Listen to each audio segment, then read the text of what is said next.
penasaran banget nih ya untuk ketemu Dokter Putri malam ini.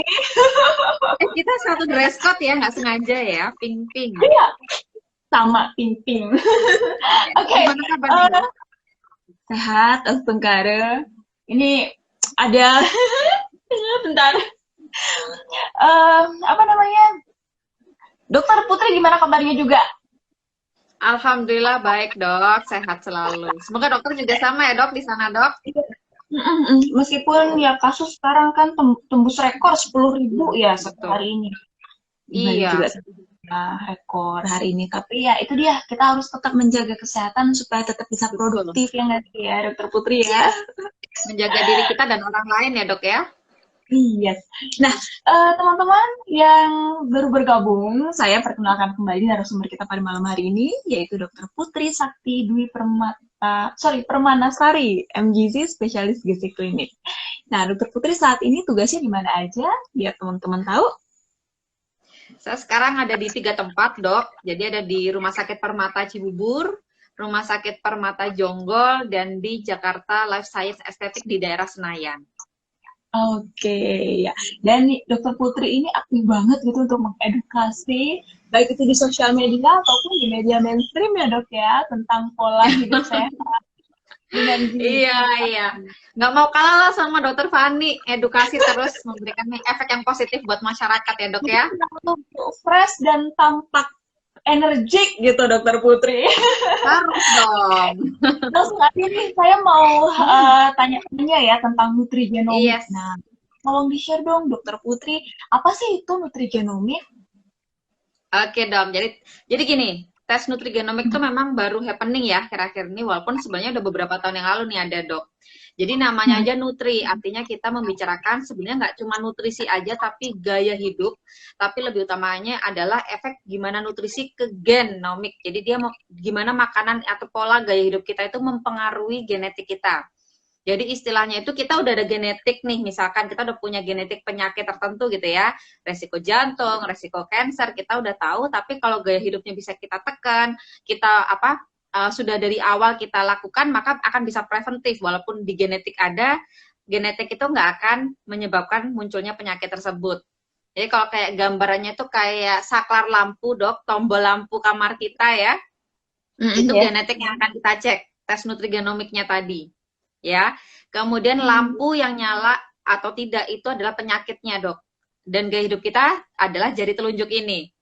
Jadi begitu kita udah tes nih, kita udah tahu mana aja sih tombol lampu yang ada lampunya, gitu. Jadi kita bisa tahu gaya hidup apa yang bisa kita atur. Selama telunjuk kita nggak mencet, penyakit itu nggak akan nyala, lampunya nggak akan nyala dong. Itu kelebihannya. Jadi benar tepat sasaran. Oke. Ya. Jadi apa yang bagus? Gimana, Dok? Jadi ini pemeriksaannya disarankan untuk siapa aja nih? Untuk semuanya, bahkan sedini mungkin lebih bagus karena tes nutrigenomik itu beda dengan tes yang lain ya, Dok. Kalau tes lain itu kan kadang kita harus tes lagi beberapa bulan kemudian untuk check up misalkan ya. Tapi untuk cek nutrigenomik itu namanya aja dengan genetik kita, jadi dia sekali seumur hidup. Jadi lebih bagus pasti dari bayi kalau memungkinkan ya. Oh gitu, jadi perbedaannya sama medical check up yang lain ini cuma butuh sekali pemeriksaan. Jadi kita tahu resiko-resiko apa yang atau kayak bisa meramalkan gitu penyakit apa yang bisa muncul di kemudian hari kayak gitu ya. Yes, itu betul. Kayak penyakit apa aja misalnya contohnya yang bisa kita ramalkan dari pemeriksaan nutrigenomik ini? Semua yang terkait dengan kardiometabolik, jantung, hipertensi, stroke, kemudian riwayat kencing manis juga kelihatan. Resiko untuk obesitas lebih cepat juga bisa, bahkan ke kanker juga bisa, gitu. Bahkan serunya lagi, dia nggak cuma ngomongin nutrisi, Dok, kita bakal tahu olahraga yang cocok sama kita tuh apa. Karena ada beberapa orang, termasuk saya, yang genetiknya sel ototnya tuh gampang rusak. Jadi kita preventifnya lebih bagus, olahraganya jenisnya apa aja yang cocok sama saya, gitu ya. Kemudian apa aja, misalkan kalau kayak saya nih gampang rusak, ya proteinnya mau nggak mau harus lebih tinggi dari orang lain, nggak bisa disamain. Nah itu kelebihannya. Kita tidak bisa memakai rekomendasi secara umum. Gambarannya tuh kalau kita kayak misalkan ke toko baju mahal, itu tetap cuma adanya kan XS, SM gitu ya. Tapi semua orang pukul rata. Belum tentu di bajuku bagus, di badannya Mbak belum tentu bagus, ya kan? Nah, Ya, tapi ya, kalau ya. yang nutrigenomik ini tuh kayak kita ke anak Avanti, kita ke desainer terkenal yang kita per orang itu benar-benar dia personalize gitu. Nggak bisa dipukul Oke. rata ukurannya gitu. Jadi pasti akan tepat sasaran banget gitu ya. Kemudian kalau dari selain penyakit apa yang berhubungan dengan metabolik itu ada lagi nggak yang bisa dicek gitu selain kemungkinan-kemungkinan itu? Intoleransi laktosa juga ada, intoleransi laktosa, gluten, ke kafein juga bisa kelihatan. Jadi contohnya di Dok, kalau orang-orang kan kadang kalau kita baca ya kopi hitam kan bagus untuk jantung asalkan nih tidak berlebihan, kemudian dia juga tidak tambah gula, misalkan atau creamer gitu ya. Tapi berbeda dengan genetik. Kalau genetik kita tidak memungkinkan untuk mengonsumsi kafein ya kita tidak disarankan gitu. Jadi tubuh kita itu secara genetik lebih lambat tuh memecah kafein untuk dibuang ke tubuh, jadinya numpuk, akhirnya resiko serangan jantungnya lebih tinggi dibanding orang biasa. Even dia cuma minum kopi hitam nih, nggak pakai apa-apa tuh, gitu. Ada lagi, kita juga bisa lihat kadar genetik berhubungan dengan kadar hormonal, baik hormon perempuan maupun laki-laki atau kan kelihatan, dan tentunya hubungannya ya dengan penyakit-penyakit yang terkait dengan hormonal tadi, gitu. Seperti misalnya kalau hormonal itu apa aja? Misalkan kan kalau estrogennya gampang naik, tentunya kan lebih beresiko terkena penyakit untuk perempuan ya. Otomatis kan lebih resiko kena misalkan kanker yang berhubungan dengan kadar estrogen ya, misalkan payudara, ovarium dan lain-lain kayak gitu. Kalau di laki-laki, kalau misalkan tinggi di dihidrotestosteronnya, dia lebih resiko kebotakan, lebih cepat untuk botak misalkan gitu ya. Terus gangguannya macam-macam juga ya. Dan itu juga mempengaruhi ke genetik ini juga bisa kita cek untuk orang-orang yang sedang program hamil, Dok. Jadi kita bisa fertility-nya lebih tepat sasaran. Gitu. Karena udah sesuai genetik nih. Misalkan secara genetik nih orang tersebut ada gangguan di B12. Ya mau nggak mau dia tidak akan disarankan menjalankan diet vegan dulu selama lagi program hamil ya. Memang ada tuh genetiknya, memang nggak bisa. Beda cerita nih, kalau memang sudah itu pilihan gaya hidup ya, memang ingin menjalankan diet vegan, nggak masalah, tapi jangan lupa untuk diekstrakan suplementasi B12, mau tidak mau. Jadi itu memang lebih tepat sasaran lagi nih, karena semuanya itu yang dicek akan berhubungan juga dengan fertility, baik laki-laki maupun perempuan. Jadi luas banget sebenarnya efeknya dari nutrigenomik. Ya. Oke. Kalau untuk kalau misalnya udah tahu nih kalau hasilnya seperti itu bahwa aku diramalkan bisa punya penyakit seperti ini gitu. Nah, kemudian tindak lanjut apa yang bisa disarankan oleh dokter spesialis gizi klinik? Nah, tentunya berdasarkan genetiknya tadi, Dok. Jadi misalkan kita lihat nih, contohnya kalau yang resiko jantung ya, bisa jadi dia gangguan di metabolisme vitamin A. Jadi tubuhnya itu nggak begitu bisa mengkonversi atau mengubah vitamin A dari sayur-sayuran berupa beta karotin ya, kita taunya. Misalkan dari wortel, pepaya gitu ya. Itu genetiknya dia tidak memungkinkan. Nah, kalau beta karotinnya itu terlalu tinggi dan numpuk dalam tubuh, itu juga akan beresiko memicu serangan jantung, hipertensi, stroke gitu. Jadi memang nanti akan sesuaikan nih, nggak dipukul rata, tapi adalah genetik-genetik yang berhubungan dengan penyakit tersebut akan kita bacakan dan kita sarankan hingga kita buatkan meal plan plus sampai jadi bagusnya tadi ya gaya hidup apapun semua akan dilihatin. Bahkan untuk insomnia juga akan kelihatan tuh, genetik yang berhubungan dengan insomnia juga akan muncul.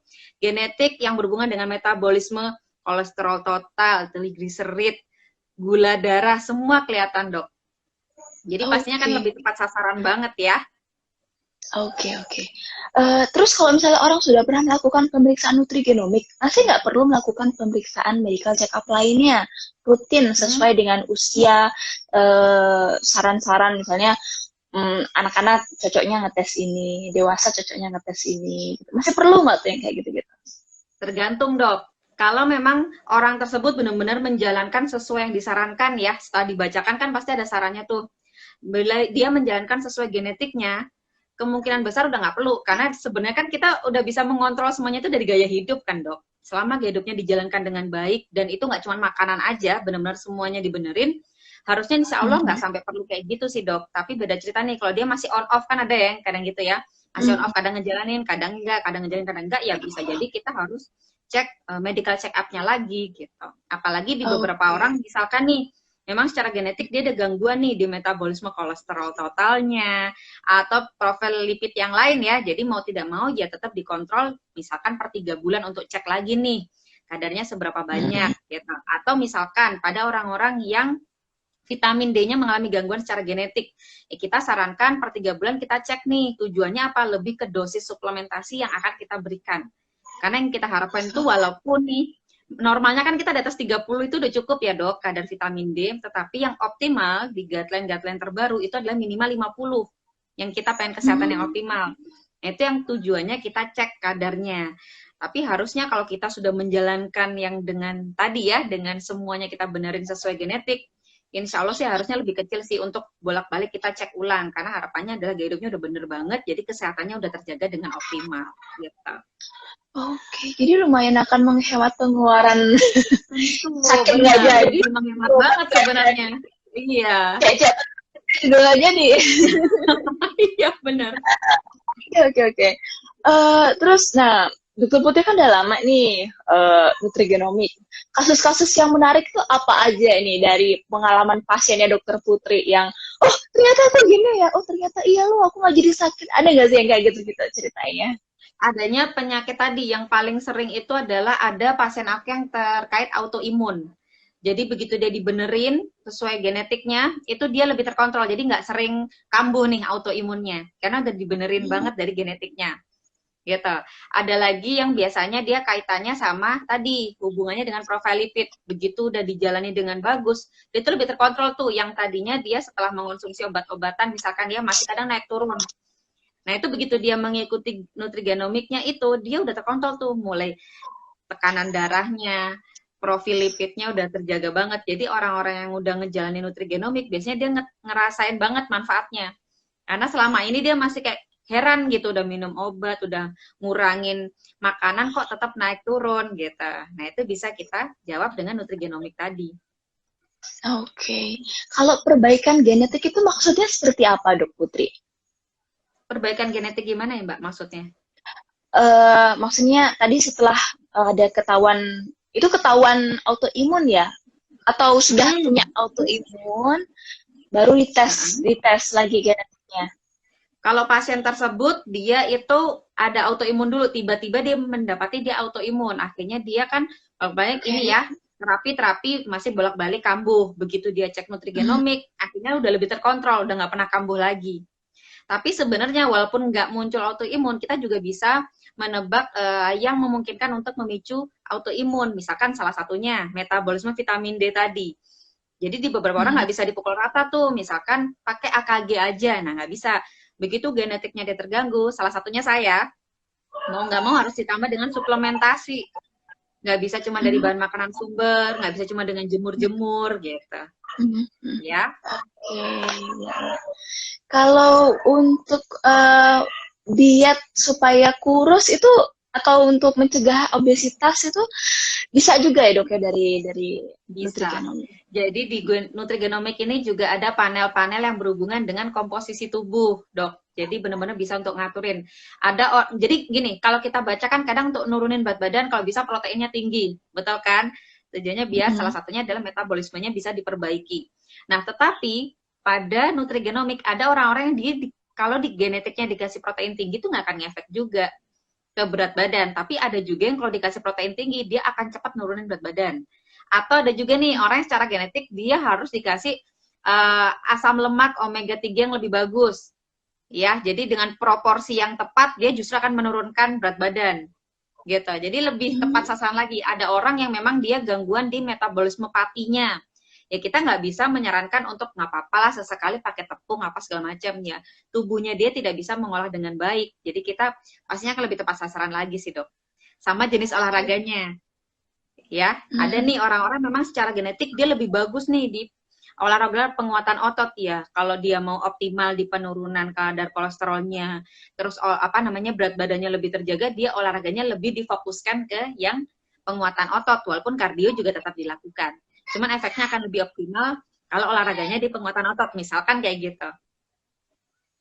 Oke, tuh. Wah, lumayan ya. Jadi kayak semuanya bisa keramal dari nutrigenomik ya dok ya. Ya, paling tidak lumayan lah dibandingkan kita cuma meraba-raba aja gitu kan. Nah, ini ada pertanyaan dok dari Rizky Iya. Dharma. Cara diagnosisnya melalui pemeriksaan apa ya dok untuk metabolisme tubuh? Tadi Hmm, dengan cara untuk ini ya, yang tepat sasaran tadi nutrigenomik sebenarnya. Itu akan kelihatan oke. lagi gimana metabolisme protein, karbohidrat, lemak itu kelihatan semua. Gimana tubuh kita mengolah.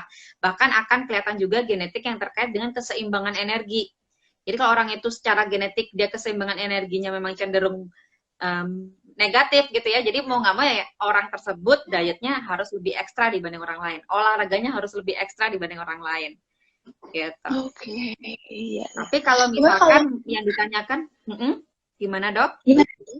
Nggak dokter dulu. Oke, jadi misalkan nih yang dimaksudkan adalah dalam hal cara kita tahu metabolismenya cepat atau enggak, ya kita pakai dengan alat komposisi tubuh bisa kita lihat, oh gimana apa basal metabolic rate-nya atau kecepatan metabolisme tubuhnya itu ketika basal normal, kurang atau lebih gitu. Tapi kalau mau yang tepat sasaran tadi dengan nutrigenomik pastinya. Oke, ya. Nah, kemudian saya lanjut untuk cara pemeriksaannya. Apa yang diambil? Darah atau apa gitu, Dok? Ada yang darah, ada Dan yang dengan saliva atau air liur, atau ada juga yang di swab, dok. Jadi oke. beberapa itu beda-beda, tetapi memang kalau yang aku sarankan adalah yang dari saliva atau di swab. Tujuannya apa? Jadi tidak invasif. Invasif itu melukai ya buat teman-teman mungkin yang tidak mengenal istilah invasif. Invasif itu seperti melukai, jadi cuma diambil air liurnya aja gitu. Nah, itu Itu cukup. tentunya kalau dengan Itu doang. cukup. Yes. Nanti akan dikirim ke lab di Kanada, kemudian nanti akan hasilnya semua keluar. Nah, kelebihannya apa? Tentunya dengan air liur tadi, dia itu bisa untuk anak-anak, dari bayi pun udah bisa. Tapi dibantu swab Oh. tadi ya oleh petugas dari Mm, labnya gitu. Kalau darah kan mm, kasihan ya sebenarnya kalau anak-anak udah diambil darah gitu. iya, Dan darah itu lebih ampun. cenderung, darah ada cenderung juga ya dok ya. Kadang kalau kita pengambilan darah kan kadang ada kemungkinan nih, ada ya Gagal. penyumpalan, ya macam-macam lah ya, lebih beresiko ada gangguan di sampelnya. Oh gitu ya. Jadi lumayan nih untuk mamah muda gitu dibanding Hmm, cek-cek yang invasif gitu kalau anaknya kira-kira betul. punya aduh jangan punya keturunan ini bisa dicek. Betul kalau misalnya yang kayak alergi gitu-gitu bisa dicek dari sini juga nggak dok? Atau memang harus pemeriksaan alergi? Oke, kalau untuk apa intoleransi itu saat ini hanya bisa Mm-mm, 3 tadi dok, hanya mm-mm, laktosa, gluten, sama kafein aja. Tapi kalau untuk misalkan nih memang dia udah ada bakat alergi, biasanya kan kelihatan ya kalau orang tuanya ada alergi, alergi apapun, anaknya ada mm-mm. kemungkinan besar kan alergi. Ya kalau saran saya tetap dieksa dengan pemeriksaan alergi untuk lebih detail lagi, apa aja sih? Karena alergi kan nggak cuma dari makanan. Kalau nutrigenomik tadi kan yang berhubungan dengan makanan terutama, gitu. Jadi diekstra aja, jadi kombinasi nih, gitu. Oke, ya ya. Yang panel IgE itu ya dok ya, yang Yes. direkomendasikan. Oke, siap. Jadi kalau tes itu nggak kayak yang dulu ya dok ya, maksudnya kalau dulu mungkin tes alergi kita taunya yang ditempel-tempel atau yang ditusuk-tusuk di tangan gitu kan ya, itu Ya. tuh doang gitu.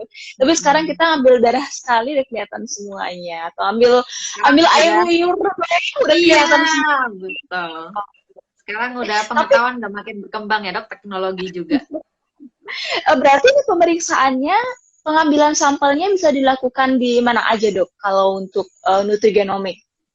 Sebenarnya bisa di mana aja dok. Jadi kalau misalkan di daerah nih orang-orang daerah pengen cek gitu ya, bisa nanti menghubungi kita bisa dokter-dokter atau mungkin bisa juga dengan pihak labnya untuk janjian nanti bisa dikirim sampel kitnya karena kan dia nggak harus dibantu ngambil ya gitu.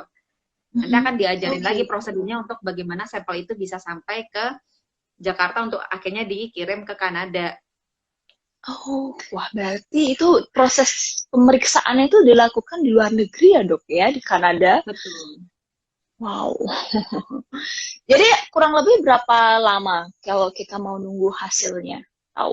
Antara 3 mingguan dok. Kalau dulu tuh 2 minggu ya, tapi sejak COVID kan ya kita tahu sendiri ya kalau berhubungan sama luar negeri pasti akan prosedurnya beda dengan dulu. Jadi sekitar tiga Oke. mingguan sekarang.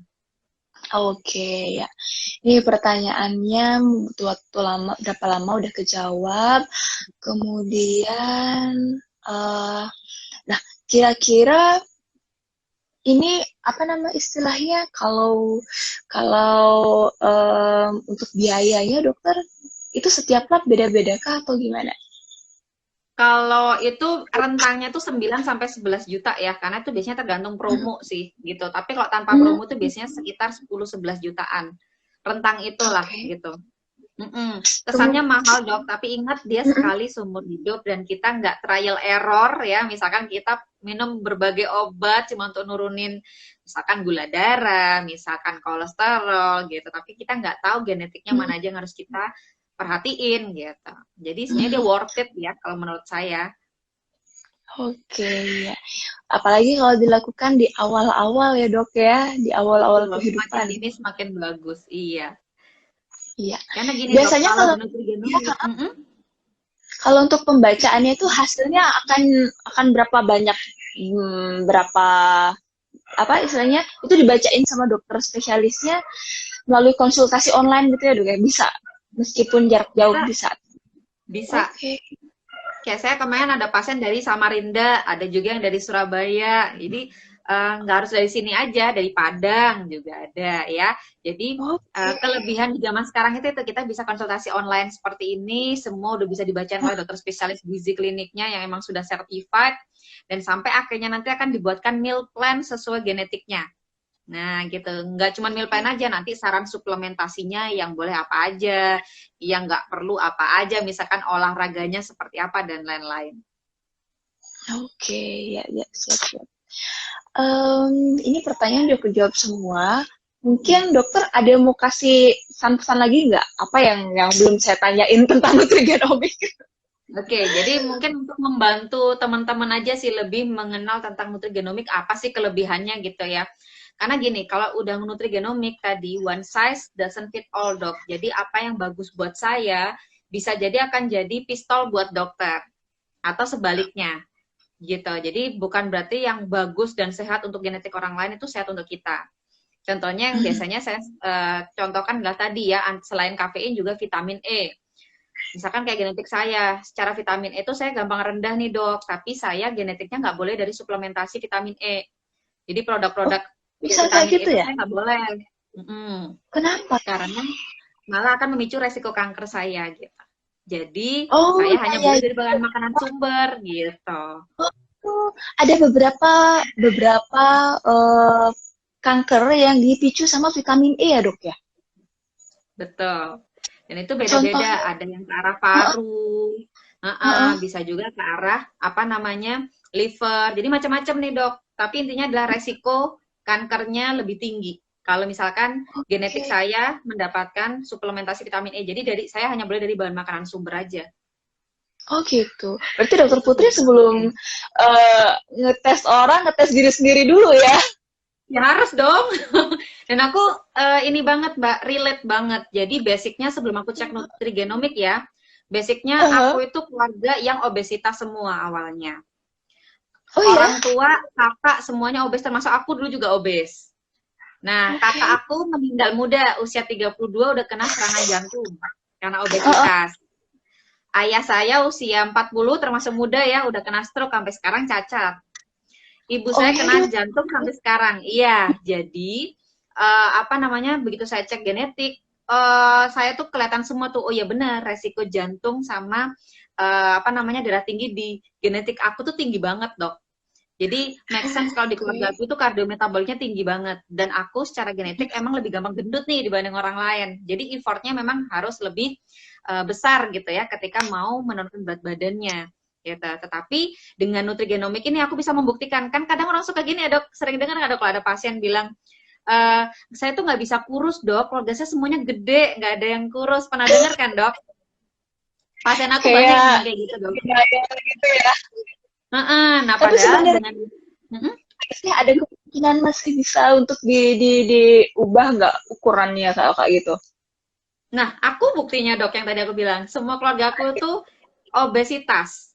Bahkan sampai kakakku meninggal tadi, tapi aku bisa mempertahankan berat badanku ya tadi. Aku bener-bener dari genetikku tuh aku tekan-tekan banget nih yang bisa munculin semuanya tadi. Karena aku udah tahu aku bisa ngerem, aku bisa lebih memilih gitu. Cuman gaya hidupku nggak yang jadi kayak gaya hidup yang kayaknya nggak menikmati hidup nggak juga. Aku tetap bisa enjoy, cuman tahu aja porsi dan juga titik-titik yang memang nggak boleh gitu. Oke ya. Mm-mm. Soalnya liatin feeds-nya Dokter Putri tuh kayak jalan-jalan, kemudian ada makanan, kemudian memasak, Iya dong, tetap dikira harus enjoy hidup ini kan. ya harus Yes. ada orang lainnya di belakang itu ada effort yang besar dari Dokter Hmm. Putri. Yes. Keren banget ya ampun. Nah ini ada Oke. pertanyaan dari Edi Hesting. Follow up-nya bagaimana dokter setelah nutrigenomik? Dilihat dari hasil apanya, kayak lingkar perutkah atau di lab gitu lagi? Oke. Oke, jadi balik lagi tadi ya, Dokter Edi Hastin ini temen aku dulu waktu S1. Oh, Jadi gini dok, kita itu memang tadi yang saya bilang ya, jadi medical check up masih boleh atau masih perlu kita lakukan untuk beberapa kondisi. Misalkan yang tadi ya, profil lipid, better dengan gaya hidup tetap kita sambil cek-cek lah gitu, sesekali. Cuman nggak serutin kalau kita nggak tahu genetik kita sama sekali kan gitu. Tapi kalau yang mau kita follow up itu adalah berhubungan dengan berat badan atau obesitas misalkan ya tentunya tergantung dari kondisi pasien tersebut. Tapi biasanya follow up untuk terapi obesitas itu per 2 minggu, 1 sampai 2 minggu. Itu tujuannya karena kita pengen pantau dok, nggak cuma berat badan, nggak cuma timbangan aja, tapi komposisi tubuh yang akan kita perhatikan banget. Masa lemak, masa otot gitu ya. Karena kita pengen turunkan sebenarnya lemak dok. Yang bikin penyakit ya. kan lemak ya. Jangan sampai yang turun berat badan tuh malah otot atau cairan. Jadi sekali lagi ingat, angka timbangan itu bukan segalanya. Ya. Nah, itu lebih ke itu tadi. Kalau mau follow up tergantung nih, follow up-nya pada apa dulu gitu. Oke, ya. Nah, nanti untuk yang awam nih, kalau untuk Hmm. mengetahui komposisi tubuh, nah itu caranya gimana? Sebelum mungkin dia akan punya keinginan untuk memeriksakan nutrigenomic statusnya. Oke, jadi kalau komposisi tubuh itu biasanya antara satu di dokter gizi klinik pastinya ya, di rumah sakit yang memang ada poligizinya. Atau misalkan bisa juga di tempat fitness center juga sekarang udah mulai ada dok. Gitu, cuman memang biasanya beda lebih ke merek dan akurasinya aja, tapi better lah daripada nggak tahu sama sekali sebenarnya.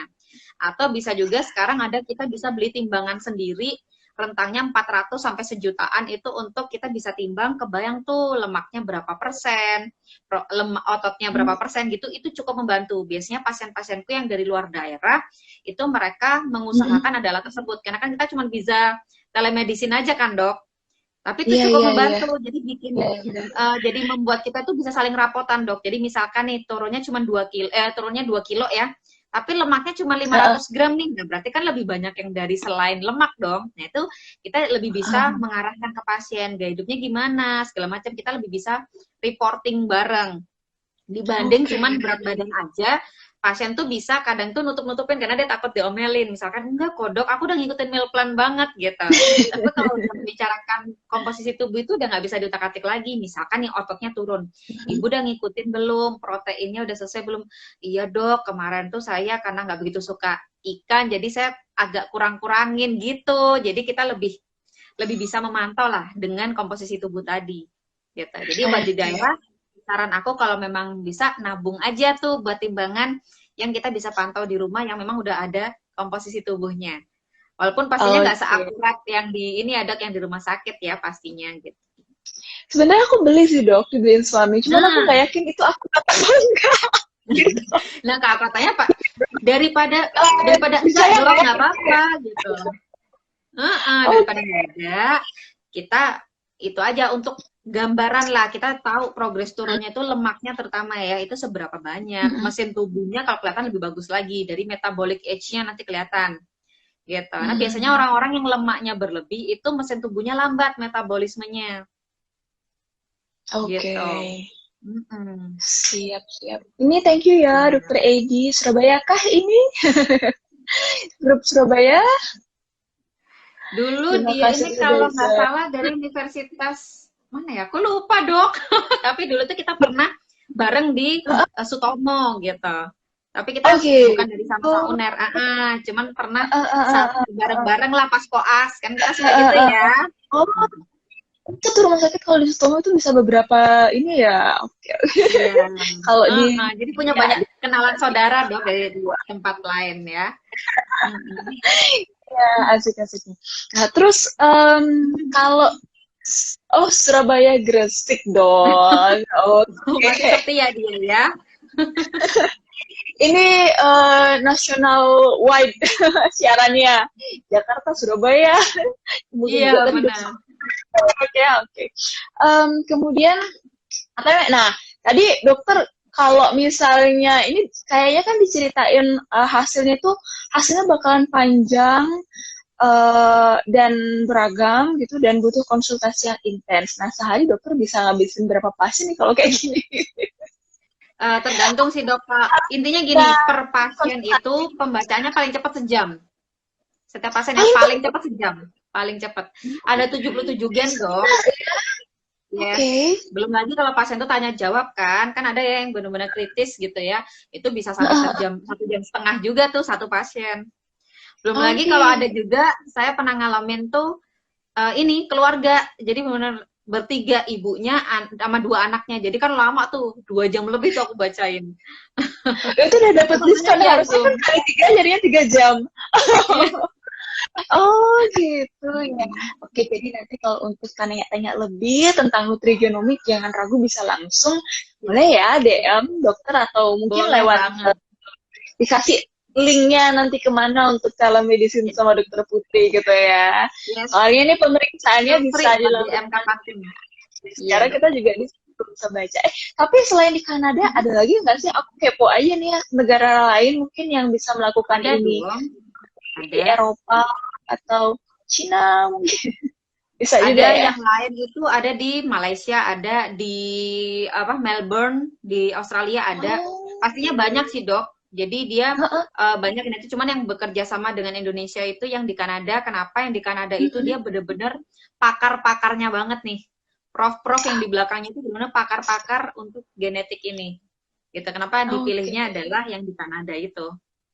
Iya, yang dokter ikutin itu ya. Ya, coba dokter Iya, bisa follow dan proses. Instagramnya kalau nggak salah Heeh. Nutrigenomics, tapi belakangnya pakai X. Jadi misalkan dokter pengen tahu lebih Oke. lanjut yang di Kanada ya. Oke. Wah, ini lumayan banget nih fresh ilmunya dari Dokter Putri. Jadi teman-teman udah punya gambaran gitu dibanding kita ya kan lockdown ya, kita nih Benar. Bali, Jawa.